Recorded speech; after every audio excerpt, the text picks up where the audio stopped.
अस्सलामुअलैकुम वरहमतुल्लाहि वबरकातुहू।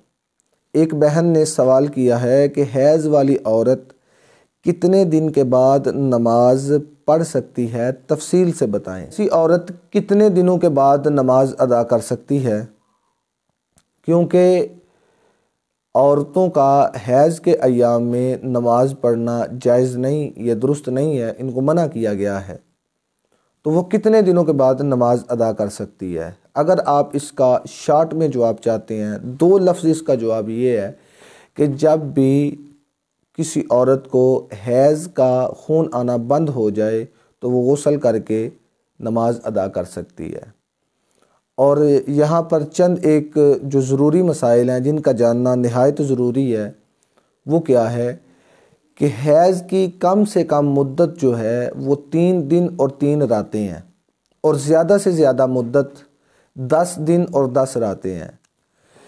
अगर किसी औरत को पहले दिन ब्लीडिंग शुरू हुई तो अब उसके 2 दिन गुजर गए और अब उसे ब्लीडिंग आना, खून आना बंद हो गया, तो इस सूरत में वो गुस्ल करके नमाज अदा करेगी। वो हैज़ का खून नहीं, इस्तिहाज़ा का खून शुमार किया जाएगा। और ऐसे ही अगर किसी औरत को 10 दिन गुजरने के बाद 11वें दिन भी ब्लीडिंग शुरू रही तो वो हैज़ नहीं, वो इस्तिहाज़ा यानी कि बीमारी का खून है। तो इस सूरत में वो गुस्ल करके अपने जो इबादात हैं, नमाजें हैं, वो अदा कर सकती है। तो इस सूरत में उसका वो पाक हो जाती है। 10 दिन और 10 रातें ज़्यादा से ज़्यादा मिक़दार है, 3 दिन और 3 रातें कम से कम मिक़दार है।